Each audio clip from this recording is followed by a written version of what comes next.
Hello friends, എല്ലാവർക്കും പുതിയ വീഡിയോയിലേക്ക് സ്വാഗതം. അപ്പം നമ്മളിന്ന് ഉണ്ടാക്കാൻ പോകുന്നത് കൊള്ളി ബോണ്ടയാണ് കേട്ടോ.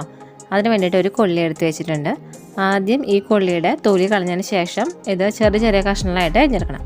അപ്പോൾ നമുക്ക് ആദ്യം ഇതിൻ്റെ തൊലി കളയാൻ നോക്കാം കേട്ടോ. അപ്പോൾ കൊള്ളിയുടെ തൊലിയെല്ലാം കളഞ്ഞിട്ടുണ്ട്. ഇനി ഈ കൊള്ളി ചെറിയ ചെറിയ കഷ്ണങ്ങളാക്കിയിട്ട് അരിഞ്ഞെടുക്കാം കേട്ടോ. അപ്പോൾ ഇത് അരിഞ്ഞെടുത്തതിന് ശേഷം കാണിച്ചു തരാം. ഇനി അരിഞ്ഞു വെച്ചിട്ടുള്ള ഈ കൊള്ളി കഷ്ണങ്ങൾ നമുക്ക് ഏത് പാത്രത്തിലിട്ടാണോ കൊള്ളി വേവിക്കുന്നത് ആ പാത്രത്തിലേക്ക് ഇട്ട് കൊടുക്കാം കേട്ടോ.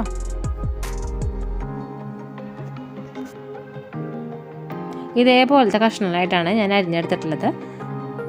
നമ്മൾ കൊള്ളി സ്റ്റൂനൊക്കെ എടുക്കില്ലേ, അതുപോലെ കഷ്ണങ്ങളാക്കിയിട്ടാണ് എടുത്തിട്ടുള്ളത് കേട്ടോ. എന്നിട്ട് ഇതിലേക്ക് ആവശ്യത്തിന് വെള്ളം എന്ന് പറയുമ്പോൾ ഈ കൊള്ളിയുടെ ഒപ്പത്തിന് വെള്ളം ഒഴിച്ചു കൊടുത്തിട്ടുണ്ട്. ഇനി ഈ കൊള്ളിയിലേക്ക് ആവശ്യത്തിനുള്ള ഉപ്പ് ഇട്ട് കൊടുക്കാം കേട്ടോ. കൈകൊണ്ട് ജസ്റ്റ് ഒന്ന് മിക്സ് ചെയ്ത് കൊടുത്തിട്ട് നമുക്ക് ഇനി അടുപ്പത്തേക്ക് വേവിക്കാനായിട്ട് വെച്ച് കൊടുക്കാം. അപ്പോൾ ഈ കൊള്ളി വെന്ത് വരട്ടെ. ഞാനിപ്പോൾ ഇത് അടച്ചു വെച്ചിട്ടാണ് കേട്ടോ വേവിച്ചെടുക്കുന്നത്. അപ്പോൾ ഇതേ കൊള്ളി വെന്ത് വന്നിട്ടുണ്ട്, കണ്ടില്ലേ? അപ്പോൾ ഇതേപോലെ വേവിച്ചെടുക്കാം കേട്ടോ. അപ്പോൾ ഞാനിത് ഈ വെള്ളത്തിൽ നിന്ന് ഊറ്റിയെടുക്കുകയാണ്. അപ്പോൾ കൊള്ളി ഊറ്റി വെച്ചിട്ടുണ്ട്. ഇനി നമുക്ക് കൊള്ളി ബോണ്ട ഉണ്ടാക്കാനുള്ള ബാക്കി കാര്യങ്ങൾ നോക്കാം. അപ്പോൾ അതിന് വേണ്ടിയിട്ട് ഒരു പാൻ ഇപ്പോൾ അടുപ്പത്ത് വെച്ചിട്ടുണ്ട് കേട്ടോ. ഈ പാനിലേക്ക് കുറച്ച് വെളിച്ചെണ്ണ ഒഴിച്ച് കൊടുക്കുക. അപ്പോൾ ഈ വെളിച്ചെണ്ണ ഒഴിച്ച് കൊടുത്തിട്ടുണ്ട്. ഈ വെളിച്ചെണ്ണ ഒന്ന് ചൂടായി വരട്ടെ. ഇതിലേക്ക് കുറച്ച് കടുക് ഇട്ട് കൊടുക്കാം കേട്ടോ. ഈ കടുക് പൊട്ടി വരട്ടെ. അപ്പോൾ കടുക് പൊട്ടി കഴിഞ്ഞിട്ടുണ്ട്. ഇതിലേക്ക് 2 പച്ചമുളക് അരിഞ്ഞത്, ഒരു ചെറിയ കഷ്ണം ഇഞ്ചി ചെറുതായിട്ട് അരിഞ്ഞ് വെച്ചിട്ടുള്ളത്, കുറച്ച് കറിവേപ്പില, ഇതൊക്കെ ഇട്ട് കൊടുത്തിട്ടുണ്ട് കേട്ടോ. ഇതൊന്ന് ജസ്റ്റ് ഒന്ന് ഇളക്കി കൊടുക്കാം. ഈ ഇഞ്ചിയുടെയും ആ പച്ചമുളകിൻ്റെ എല്ലാം ഒരു പച്ചമണം ഉണ്ടാവില്ലേ, അതൊന്ന് മാറി വെക്കുക. അതായിട്ട് നമുക്കിത് ഇളക്കി കൊടുക്കാം.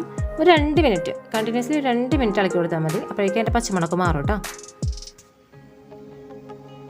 അപ്പോൾ ഇതായി വന്നിട്ടുണ്ട്. ഇനി ഇതിലേക്ക് വേവിച്ച് വെച്ചിട്ടുള്ള കൊള്ളി ഇട്ട് കൊടുത്തിട്ട് ഇത് നല്ല പോലെ ഇളക്കി കൊടുക്കാം കേട്ടോ. ഇളക്കി കൊടുക്കുന്നതിൻ്റെ ഒപ്പം തന്നെ ഇതേപോലെ ചട്ടകം കൊണ്ട് ഒന്ന് കൊള്ളീനെ ചെറുതായിട്ടൊന്ന് ഉടച്ചു കൊടുത്തോളൂ കേട്ടോ. കൊള്ളി ഇട്ട് കൊടുത്തതിന് ശേഷം കണ്ടിന്യൂസ്ലി 2 മിനിറ്റോളം ഇളക്കി കൊടുത്തിട്ടുണ്ട്. ഇനി കൊള്ളിയിൽ ചൂടാറാൻ വേണ്ടിയിട്ട് ഞാനിതൊരു പ്ലേറ്റിലേക്ക് ഇട്ട് കൊടുക്കുകയാണ് കേട്ടോ. അപ്പോൾ ഏകദേശമൊക്കെ ഞാൻ പറ്റുന്ന രീതിയിൽ ഇതിൽ ഒഴിച്ചിട്ട് പൊടിച്ചെടുത്തിട്ടുണ്ട്. ഇനി ബാക്കി നമുക്ക് പ്ലേറ്റിലേക്ക് ഇട്ടതിന് ശേഷം പൊടിച്ചെടുക്കാനായിട്ട് നോക്കാം. ചൂടാറാൻ വേണ്ടിയിട്ട് പ്ലേറ്റിലേക്ക് ഇട്ട് കൊടുത്തിട്ടുണ്ട്. എന്നിട്ട് വീണ്ടും ഇതേപോലെ ചട്ടകം വെച്ചിട്ട് വീണ്ടും പൊടിച്ചെടുക്കുക. കൊള്ളി വലിയ വലിയ കഷ്ണങ്ങളായി കിടക്കുമ്പോൾ പെർഫെക്റ്റ് ആയിട്ട് നമുക്ക് ബോൾ പിടിക്കാൻ പറ്റില്ല. അപ്പോൾ അതിന് വേണ്ടിയിട്ടാണ് ഒന്ന് കൊള്ളീനെ ഉടച്ചു കൊടുക്കുന്നത് കേട്ടോ.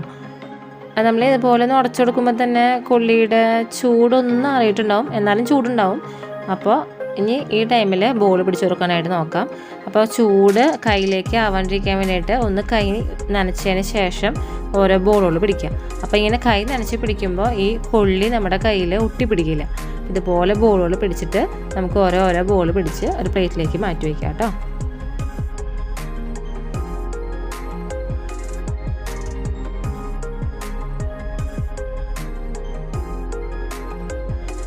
അപ്പോൾ കൊള്ളി ബോണ്ട ഉണ്ടാക്കാനുള്ള ബോളെല്ലാതും ഇതുപോലെ പിടിച്ചു വെച്ചിട്ടുണ്ട്.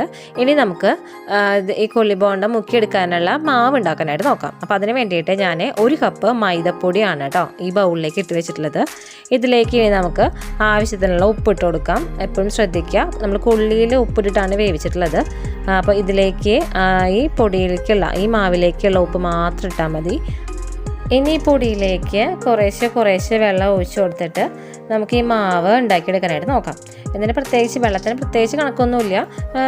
ഏകദേശം നമ്മൾ പഴംപൊരിയൊക്കെ ഉണ്ടാക്കുമ്പോൾ ഒരു മാവിനൊരു കൺസിസ്റ്റൻസി ഉണ്ടാവില്ലേ, ആ ഒരു കൺസിസ്റ്റൻസിയിലാണ് ഈ മാവും കുഴച്ചെടുക്കുന്നത് കേട്ടോ. ഞാനിപ്പോൾ ഈ മാവ് കുഴച്ചതിന് ശേഷം കാണിച്ചു തരാം ഇതിൻ്റെ ഒരു കൺസിസ്റ്റൻസി എങ്ങനെയാണ്. അപ്പോൾ ആദ്യം നമുക്ക് ഈ മാവ് നല്ലപോലെ കുഴച്ചെടുക്കാം.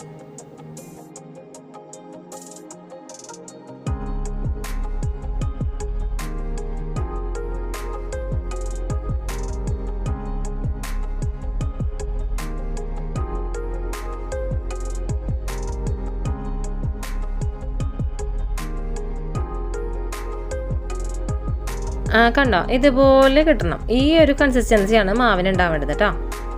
ഈ ഒരു കൺസിസ്റ്റൻസിയിൽ വെള്ളം ഒഴിച്ചിട്ട് നമ്മൾ കുഴച്ചെടുക്കാനായിട്ട് നോക്കാം. നമുക്കിനി കൊള്ളി ബോണ്ട ഉണ്ടാക്കാനായിട്ട് നോക്കാം. അപ്പോൾ കൊള്ളി ബോണ്ട ഉണ്ടാക്കാൻ വേണ്ടിയിട്ട് ഞാനൊരു ചീഞ്ചിട്ട് അടുപ്പത്ത് വെച്ചിട്ടുണ്ട്. അതിലേക്ക് കുറച്ച് വെളിച്ചെണ്ണ ഒഴിച്ച് കൊടുത്തിട്ടുണ്ട് കേട്ടോ. നമുക്കിനി കൊള്ളി ബോണ്ട ഉണ്ടാക്കാനായിട്ട് നോക്കാം. അപ്പോൾ ഈ വെളിച്ചെണ്ണ ചൂടായി വന്നിട്ടുണ്ട്. ഇതിലേക്ക് നമുക്ക് ഓരോ കൊള്ളി ബോണ്ടയ്ക്കുള്ളത് ഇട്ട് കൊടുക്കാം കേട്ടോ. ഇതുപോലെയാണ് ഇട്ട് കൊടുക്കുന്നത്. ആദ്യം നമ്മൾ പിടിച്ച് വെച്ചിട്ടുള്ള ഓരോ കൊള്ളി ബോണ്ടയുടെ ബോളുകൾ ഓരോന്നായിട്ട് ഇതിലിട്ട് കൊടുക്കുക. ഇതുപോലെ ഒന്ന് ആക്കി കൊടുക്കുക. എന്നിട്ട് വെളിച്ചെണ്ണയ്ക്ക് ഇട്ട് കൊടുക്കുക.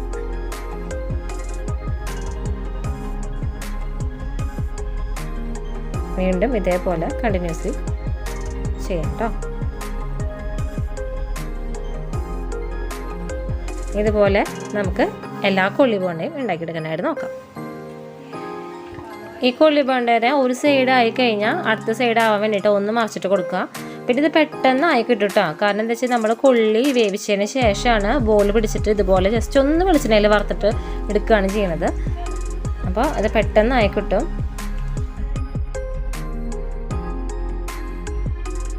അപ്പോൾ ഈ കൊള്ളി ബോണ്ട ആയിട്ടുണ്ട് കേട്ടോ. നമുക്ക് ഇനി ഇത് വെളിച്ചെണ്ണയിൽ നിന്ന് കോരിയെടുക്കാനായിട്ട് നോക്കാം. അപ്പോൾ ബാക്കിയുള്ള കൊള്ളി ബോണ്ടയും കൂടിയും ഇതേപോലെ ഉണ്ടാക്കിയതിന് ശേഷം കാണിച്ചു തരാം കേട്ടോ. അപ്പോൾ നല്ല ടേസ്റ്റി ആയിട്ടുള്ള പെട്ടെന്ന് ഉണ്ടാക്കാൻ പറ്റിയ ഒരു 4 മണി പലഹാരമാണ് കേട്ടോ ഈ കൊള്ളി ബോണ്ട. അപ്പോൾ എല്ലാവരും ഉണ്ടാക്കി നോക്കി നോക്കണം. കൊള്ളിയൊക്കെ കിട്ടുകയാണെങ്കിൽ ഇടയ്ക്ക് ഒരു ചേഞ്ചിന് ഇതുപോലെയൊക്കെ ഉണ്ടാക്കി നോക്കിയിട്ട് ഉണ്ണികൾക്കൊക്കെ ആണെങ്കിലും ഭയങ്കരമായിട്ട് ഇഷ്ടപ്പെടും കേട്ടോ. അപ്പോൾ എല്ലാവരും ഉണ്ടാക്കി നോക്കി നോക്കാം. ഇഷ്ടമായെങ്കിൽ ഫീഡ്ബാക്ക് കമൻറ്റ് ചെയ്യാൻ മറക്കരുത്. അതുപോലെ തന്നെ ഈ വീഡിയോ ഇഷ്ടമായെങ്കിൽ ലൈക്ക് ചെയ്യുക, ഷെയർ ചെയ്യുക, കമൻറ്റ് ചെയ്യുക, സബ്സ്ക്രൈബ് ചെയ്യുക. സബ്സ്ക്രൈബ് ബട്ടണടുത്തുള്ള ബെല്ലൈക്കനെ ക്ലിക്ക് ചെയ്യാൻ മറക്കരുത്. അപ്പോൾ വരുന്ന ഓൾ ബട്ടണിൽ ക്ലിക്ക് ചെയ്യുകയാണെങ്കിൽ ഞാനിടുന്ന പുതിയ വീഡിയോസിൻ്റെ നോട്ടിഫിക്കേഷൻസൊക്കെ നിങ്ങൾക്ക് കിട്ടുന്നതായിരിക്കും കേട്ടോ. അപ്പോൾ എല്ലാവർക്കും പുതിയൊരു വീഡിയോ ആയി വരുന്നവരെ നന്ദി, നമസ്കാരം.